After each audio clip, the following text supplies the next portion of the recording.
February 26, 1991. Somewhere in the featureless Iraqi desert, a Republican Guard tank commander stands in his T-72's turret hatch, scanning the horizon through East German binoculars that cost more than his annual salary. It's 2 a.m. The night is moonless, thick with dust from earlier artillery barrages. Visibility may be 200 meters if he squints hard enough. He can't see anything, which means the Americans can't see anything either. That assumption kills him 4 minutes later. 3 kilometers away, a distance so absurd his entire training doctrine dismisses it as irrelevant for night operations. An AH-64 Apache hovers at 50 feet. The pilot's helmet-mounted display shows the Iraqi tank in perfect thermal relief. White-hot engine block, glowing exhaust ports. Even the commander's body heat signature blooming like a lighthouse through the FLIR optics. The Apache crew has been watching this tank, and 17 others, for 6 minutes. They've selected targets, calculated firing solutions, coordinated with 2 other Apaches in their element. The Iraqis have no idea they're about to die. I don't know if that specific commander was smoking. Reports mention Iraqi crews frequently smoked to calm nerves during the ground campaign. Doesn't matter.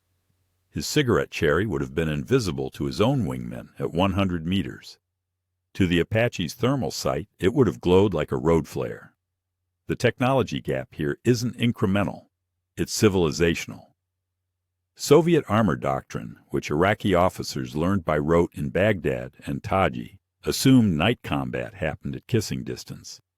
Maybe 800 meters maximum engagement range, probably closer to 400 in practice. You'd use searchlights, yes, actual white light searchlights mounted on T-72 turrets, to illuminate targets for a few seconds, fire, then button up before return fire arrived.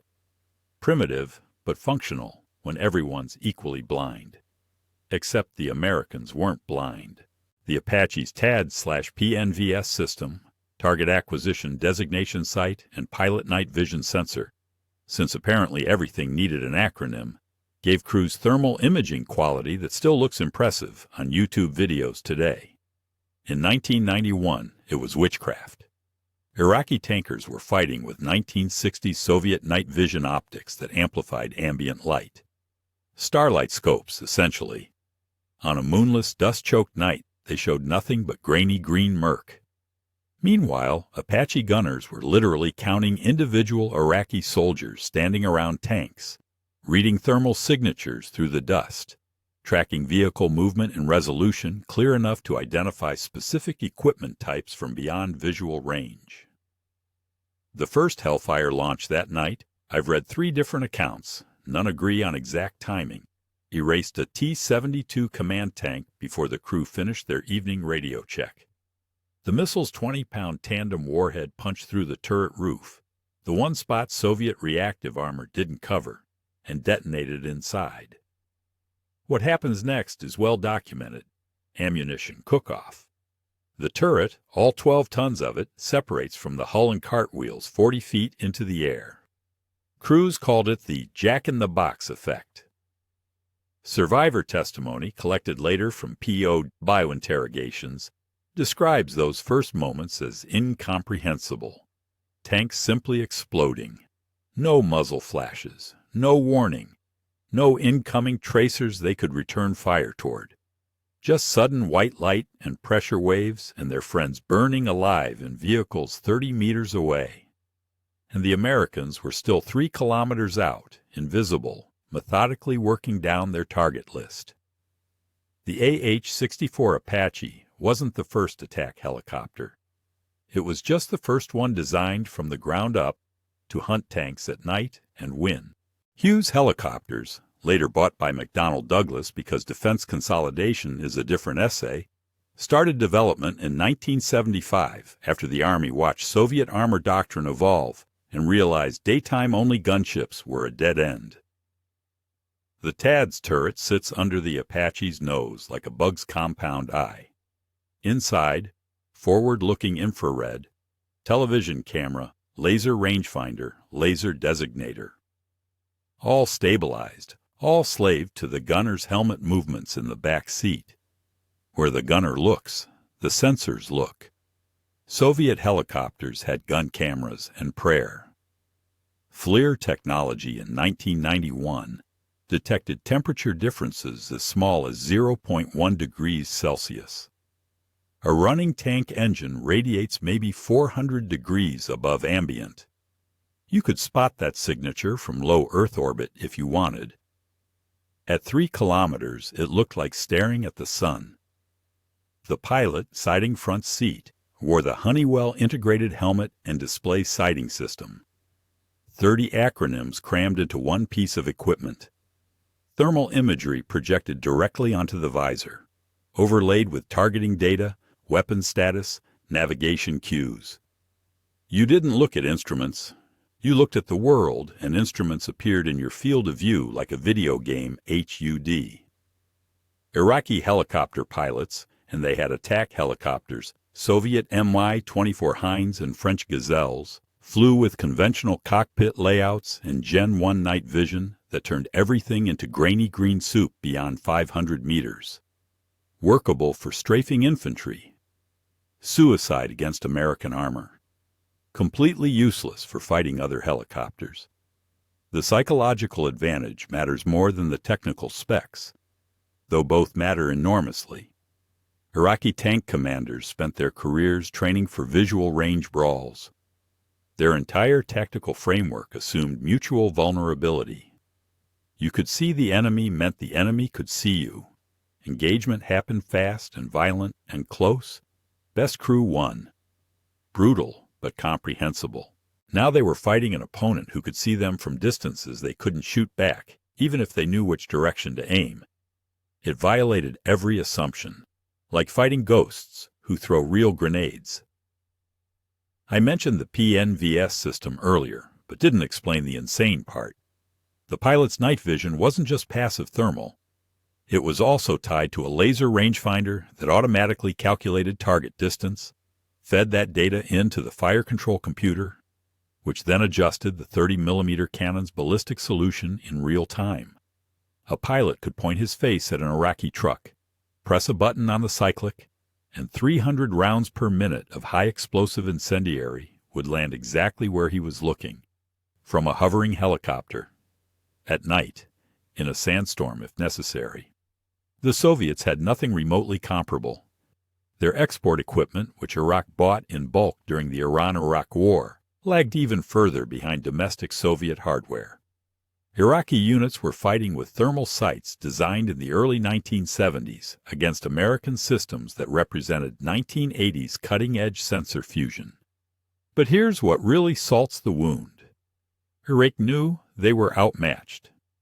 Post-war debriefs revealed Republican Guard officers understood American night fighting capabilities were superior. They just didn't grasp the magnitude.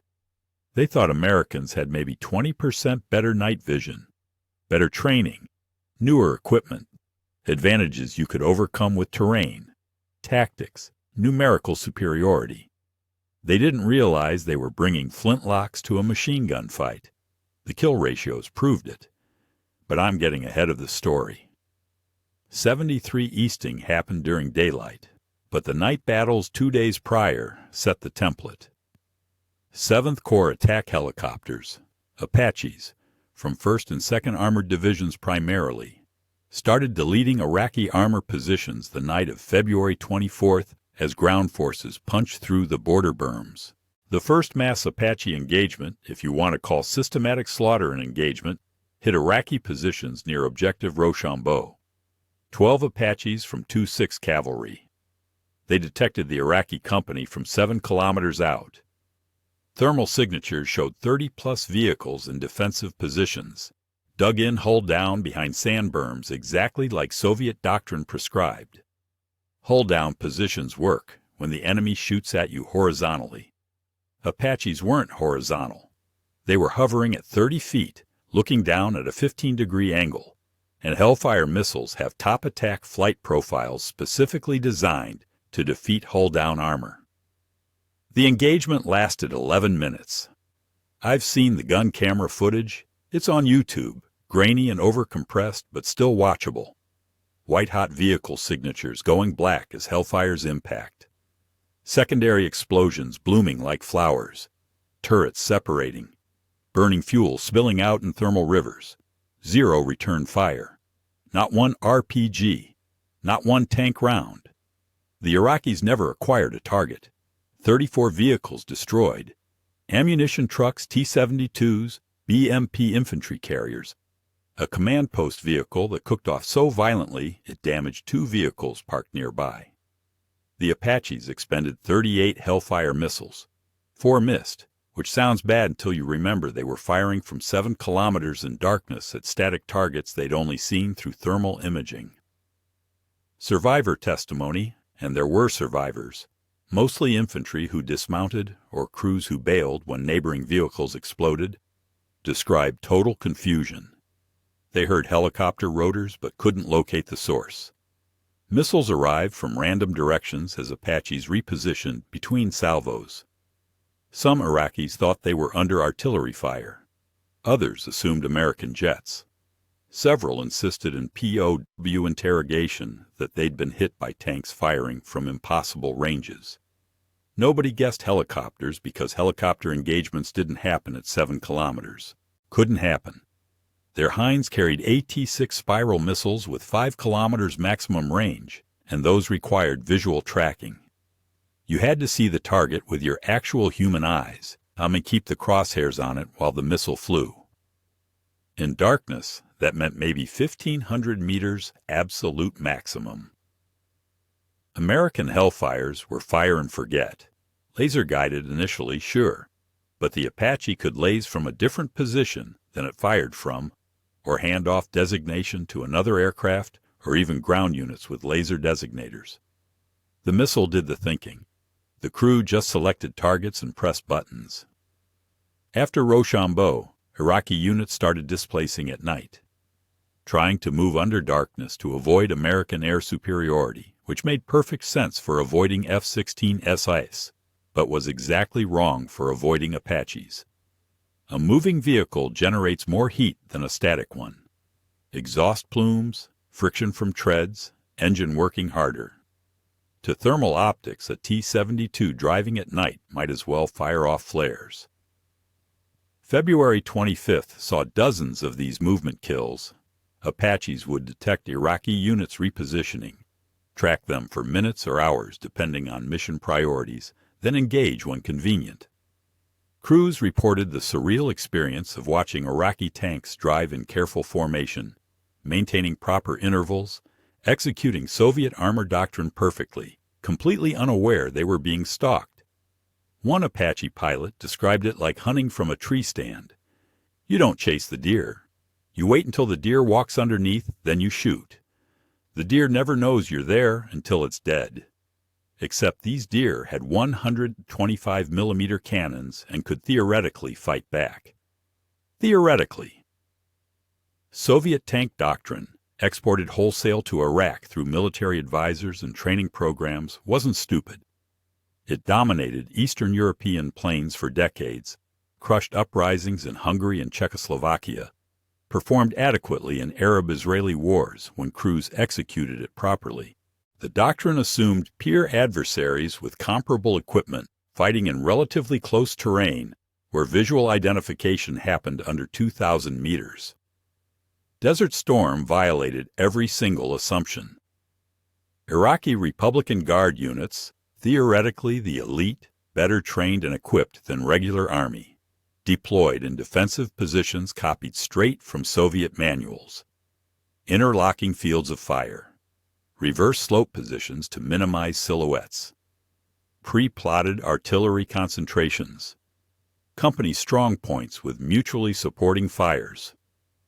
On paper, it looked professional. Against thermal optics, it was a shooting gallery with the targets helpfully arranged in clusters. The Tawakalna Mechanized Division, considered Iraq's best armored formation, positioned itself to block 7th Corps' advance toward Basra. Intelligence estimated 300-plus tanks, mostly T-72s with some older T-62s. They dug in along a ridgeline that provided excellent defilade against ground attack. Hull down, only turrets exposed. Clear fields of fire extending maybe 2,500 meters across open desert. Textbook Soviet defensive posture. Would have shredded American armor in 1973. In 1991, it meant the Apaches could see every vehicle's thermal signature from 6 kilometers out, silhouetted perfectly against the cooler sand behind them. I don't know which Apache battalion hit them first. Reports conflict. Doesn't matter. What matters is the Iraqis had positioned for a ground fight and got a standoff massacre instead. Hellfire missiles don't care about defilade. They fly a lofted trajectory, arc up to 500 feet, then dive onto target roofs where armor is thinnest. A T-72's frontal armor could theoretically stop early model TOW missiles. The top of the turret was 30 millimeter steel, a Hellfire's tandem warhead designed specifically to defeat reactive armor by detonating twice. First blast strips away ERA blocks. Second blast penetrates actual armor. Punch through like tinfoil. The Republican Guard's organic air defense, ZSU-23-4 Shilkas and SA-9 missiles, was oriented for high-altitude threats. Jets, strategic bombers. The Shilkas could theoretically engage helicopters, but their radar had minimum altitude limitations and Apaches were hugging terrain at 30 to 50 feet. The SA-9s were infrared guided and should have locked onto Apache engine heat, except they needed visual acquisition first, and nobody could see the Apaches in darkness. Iraqi doctrine assumed they'd detect attackers visually or via radar or through muzzle flashes, then respond with concentrated fire. It assumed combat happened at ranges where everyone could shoot back. American doctrine assumed you deleted the enemy before they knew combat had started. By the time Tawakkalna's air defense crews realized helicopters were killing them, half their radars were burning wreckage. Apaches prioritized air defense vehicles specifically to clear lanes for follow-on strikes. First salvo, ZSUS and SA-9 launchers. Second salvo, command vehicles identifiable by extra antennas. Third salvo, whatever looked expensive. One captured Iraqi colonel described it during interrogation as fighting invisible djinn. His battalion reported helicopters to the south. His air defense platoon oriented south, scanning with radar and thermal optics. The Apaches were actually northwest, behind a terrain fold, firing missiles that arced up and over. By the time his air defense units realized the threat axis was wrong, 6 vehicles were destroyed and the survivors were running. He called it cowardice. I'd call it sensible self-preservation. When you're equipped with gear designed for different warfighting tactics from a different decade against an enemy from the future. The future won. Obviously. The radio intercepts are what sell this story, though most remain classified or heavily redacted. What leaked through FOIA requests and post-war academic research shows Iraqi communication networks dissolving in real time as units stopped responding or started screaming contradictory information. A Tawakkalna Division radio net recording from February 26 captures a company commander reporting contact, requesting fire support, then abruptly going silent mid-transmission. His battalion commander tries raising him for 3 minutes. Nothing. Orders another company to investigate. That company reports vehicles burning, but can't identify what hit them. No muzzle flashes observed. No aircraft heard. Division assumes artillery and orders counter battery fire against grid coordinates where they think American guns are positioned. The Apaches were 90 degrees off that azimuth, untouched, already engaging a third company.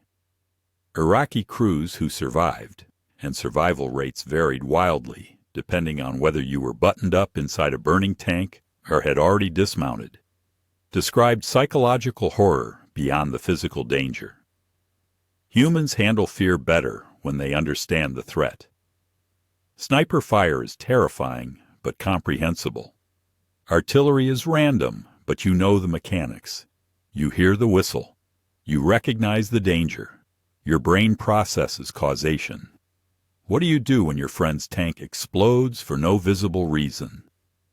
Several Iraqi tankers reported freezing completely, not taking cover, not returning fire, just standing there trying to process impossible information. Their training never covered invisible enemy deleting your unit from beyond visual range. Soviet doctrine had responses for ambushes, air attacks, artillery. It didn't have a checklist for systematic annihilation by opponents you couldn't locate. The few crews who tried fighting back did exactly the wrong thing. They'd see a vehicle explode, assume the threat was in that direction, and start shooting wildly into darkness. 125mm rounds from a T-72 have a muzzle flash visible from kilometers away. Absolutely brilliant target marker for every Apache in the area. Crews that fired gave away their positions and got hellfired within 90 seconds on average. Crews that stayed quiet lasted longer, but not by much. Apaches worked through target lists methodically. Priority: air defense, then command vehicles, then tanks, then infantry carriers, then soft targets. You could hide, keep your engine off, minimize thermal signature. Eventually your turn came. One Republican Guard captain, this is from a CIA debrief, name redacted, described ordering his crews to abandon vehicles and scatter after watching 7 tanks brew up in 4 minutes. He figured American intelligence couldn't track individual soldiers in darkness, only vehicles. Smart thinking. Half his tankers refused because abandoning your tank in combat meant court-martial or worse under Iraqi military law. Those men died in their vehicles over the next 20 minutes as Apaches finished sanitizing the area. The survivors scattered into the desert, walked for hours, eventually linked up with other stragglers from different units. They encountered American ground forces the next morning and surrendered immediately.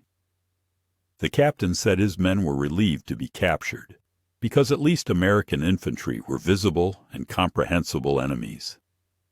I mentioned earlier that the technology gap was civilizational. This is what I meant. Not just that American equipment was better, obviously it was, but that the gap was wide enough to create battlefield conditions outside Iraqi conceptual frameworks. Their entire military epistemology assumes certain fundamental constants. You can see threats that can see you. Engagement ranges have limits determined by weapon and sensor capabilities. Combat follows patterns you can train for and understand. The Apaches violated all of it. Post-war studies estimated Iraqi tankers who survived initial Apache engagements had 40% PTSD rates compared to 15% for infantry who fought American ground forces. Getting shot by someone you can see is one kind of trauma. Getting deleted by invisible enemies from impossible distances is apparently worse. Makes sense to me. The AGM-114 Hellfire missile cost $40,000 per unit in 1991 dollars. A T-72 tank cost roughly $1.2 million with all associated equipment and crew training. Purely economic warfare math says trading Hellfires for tanks gave the U.S. a 30-to-1 return on investment, before accounting for the strategic value of deleting Iraq's armored reserves. But economics undersells how devastatingly effective the weapon was. Hellfire, helicopter-launched fire and forget, because 1980s acronyms got tortured until they spelled something cool, entered service in 1985 specifically to kill Soviet armor. The original version used semi-active laser guidance. Apache gunner lasers the target. Missile homes on reflected laser energy. Gunner keeps the laser pointed until impact. Primitive by modern standards. Revolutionary in 1991. The warhead is the interesting part. 20 pounds of high explosive in a tandem configuration. First-shaped charge detonates on contact, destroys reactive armor blocks or blasts through cage armor. Happens in microseconds. Second charge detonates immediately after against the now exposed actual armor, creating a superplastic jet of molten copper traveling 8,000 meters per second that punches through steel like it's wet cardboard. Soviet reactive armor, the bricks of explosive you see bolted onto T-72 turrets in photos, was designed to defeat RPG-7s and early ATGMs by exploding outward when hit. The blast disrupts the incoming shaped charge jet before it fully forms. Clever solution. Worked great against single warhead threats. Completely useless against tandem warheads because the first charge deliberately triggers the reactive armor, then the second charge arrives before the explosive gases even dissipate. Iraqi tankers didn't know this. They trusted the reactive armor because Soviet advisors told them it worked. It did work against Iranian RPGs and TOW missiles during the Iran-Iraq War. Iraqis assumed it would work against American missiles too. First night of Apache engagements proved otherwise. T-72s with full reactive armor loads got penetrated just as easily as older T-62s without any ERA at all. Crews who survived reported the reactive armor detonating, they felt the concussion, then immediately afterward the main penetration as the second warhead did its job. The kill probability numbers tell the story better than I can. U.S. Army after-action reports credited Apaches with 94% first-shot kill rates against Iraqi armor. That's not 94% hit rate. That's 94% of hits resulting in complete vehicle destruction or crew kill. Some targets required 2 missiles, but that was mostly redundancy or firing doctrine, not because the first missile failed to penetrate. Compare that to M1 Abrams tanks during the same campaign. Roughly 70% first-shot kills with sabot rounds at normal engagement ranges. The Abrams was shooting arguably superior ammunition from a more stable platform. But tanks fight at 2,000 to 3,000 meters where dust, mirage effect, and movement complicate targeting. Apaches were hovering stable as a bench rest, engaging from standoff range with guided missiles that corrected in flight. The math gets more obscene when you factor in Iraqi return fire. 0 Apaches lost to tank fire during the entire ground campaign. 0. A few took small arms damage. 1 crashed from mechanical failure. Several absorbed AAA fragments. But not one got killed by an Iraqi tank despite operating over armor-heavy terrain for 100 straight hours. Meanwhile, those same Apaches are credited with somewhere between 800 and 1,200 armored vehicle kills, depending on which report you trust. Even the conservative estimate gives you an exchange ratio that breaks conventional combat models. I'm not a mathematician, but I know what asymmetric warfare looks like. This wasn't asymmetric. This was target practice with live ammunition, and the targets occasionally shot back ineffectively. The Iraqis bought Soviet export equipment designed for a different war and got exactly what they paid for. Objective Norfolk happened the night of February 27th. The Republican Guard's last major defensive position before Kuwait City. Intelligence estimated 2 full brigades dug in, Tawakkalna Mechanized Division again. They kept getting chewed up and repositioning, with air defense networks intact and orders to hold at all costs. 7th Corps sent in the Apaches first, standard procedure by this point. Suppress air defense, Atrid armor, shape the battlefield before M1 Abrams and Bradleys rolled through to mop up. 11 Apaches from 2nd Battalion, 6th Cavalry arrived on station around 0200 hours. FLIR imagery showed the Iraqi position as a constellation of hotspots spread across maybe 6 square kilometers. Vehicles, generators, cook fires, soldiers milling around. The Iraqis had dispersed better than previous engagements, learning, adapting, but dispersal only works if you can coordinate. Their radio discipline was garbage by this point. American SIGINT was reading their transmissions in near real time. The engagement opened with Hellfires against air defense radars. ZSU-23-4S went first because their radar presented the biggest threat to follow-on air assets. SA-9 launchers next, then SA-7 teams, which showed up on thermal as soldier-sized heat blooms carrying tube-shaped cold spots. The missiles themselves didn't radiate heat until launch, but the contrast made them identifiable to experienced crews. 6 minutes in, Iraqi air defense was combat ineffective. Not destroyed entirely, but degraded enough that the remaining systems were isolated, uncoordinated, easier to avoid or suppress. Then the Apaches started working through armor. Gun camera footage from Norfolk shows kill after kill in grainy thermal white. Hellfires tracking in from off-screen, impact flash, secondary explosions, thermal bloom as ammunition cooks off. The footage is weirdly silent. No sound recorded, just visual, which makes it more unsettling. Tanks dying in complete silence like a snuff film. One sequence shows an Iraqi T-72 attempting to reposition after the vehicle next to it explodes.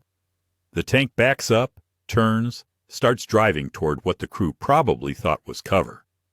An Apache crew tracks it for maybe 15 seconds. You can see the targeting reticle following the vehicle, then fires.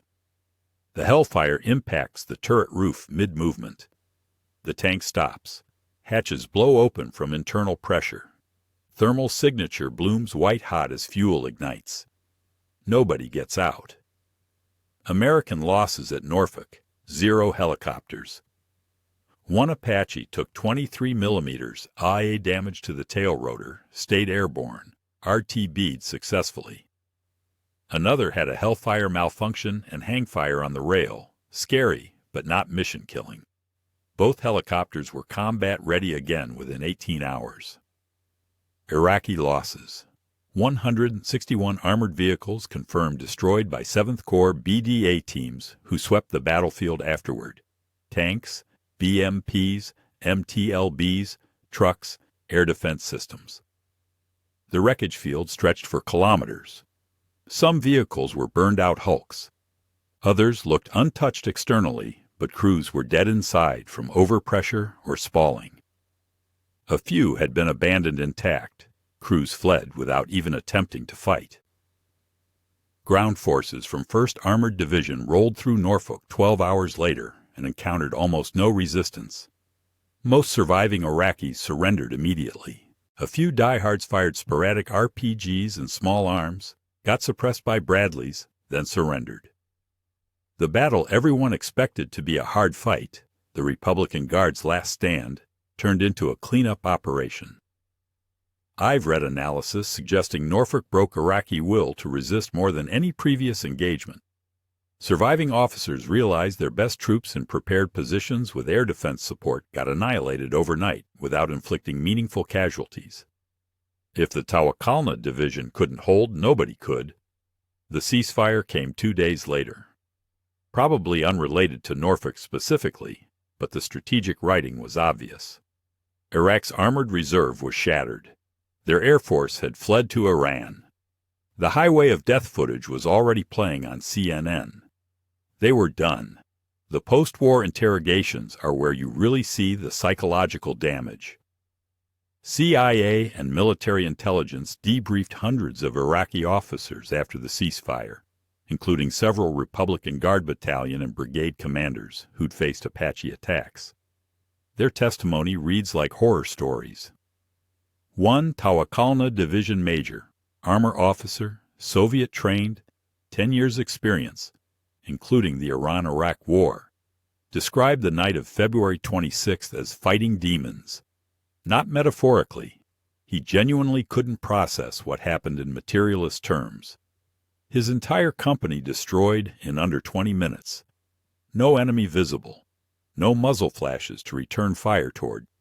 Just explosions appearing randomly across his position, while he screamed coordinates into a radio, and nobody could help because neighboring units were getting hit simultaneously. He said the worst part wasn't the killing. He'd seen plenty of combat, but the helplessness. During the Iran-Iraq War, he'd fought Iranian armor and lost men, but at least combat made sense. You saw the enemy, you shot, they shot back, somebody won. Variables you could influence through skill and courage and tactics. Against the Apaches, there were no variables to influence. You either got hit or you didn't. No amount of training or bravery mattered. He compared it to being shelled by artillery, except artillery was random, and this felt targeted, personal, like each missile had his specific tank's name written on it. Another officer, brigade-level staff from the Republican Guard, admitted their entire defensive strategy collapsed once they realized American helicopters could fight at night with precision. Iraqi doctrine assumed darkness provided cover for repositioning and regrouping. Every plan involved night movement to avoid American air superiority. Learning that American helicopters specifically hunted at night, not just operated at night, but preferred it, invalidated their entire playbook. He said morale disintegrated faster than actual combat losses. Troops could handle casualties if they understood the fight. They couldn't handle systematic annihilation by invisible enemies. Desertion rates spiked after the first major Apache engagements. Soldiers would abandon functioning vehicles and walk into the desert rather than wait for their turn to burn. The Iraqi military never published official casualty figures, but American BDA teams counted approximately 3,700 armored vehicles destroyed during the 100-hour ground campaign. Apaches are credited with somewhere between 800 and 1,200 of those kills, depending on which source you trust. The low estimate still makes them the most successful tank killers of the war per platform. More importantly, and this rarely gets mentioned, the Apaches validated an entire operational concept: attack helicopters as primary anti-armor assets instead of ground support for tanks. Flying tank destroyers. The Soviet Union watched Desert Storm very carefully and realized their Category A motor rifle divisions would get slaughtered if they ever fought NATO using existing doctrine and equipment. Some defense analysts argue Desert Storm contributed to Soviet military reforms in the 1990s. Others say it accelerated the USSR's collapse by demonstrating how far behind Soviet technology had fallen. Probably both are true. What's definitely true, Iraq's officer corps learned that Soviet equipment and doctrine couldn't compete with American technology and combined arms coordination. Not close. Not we fought bravely,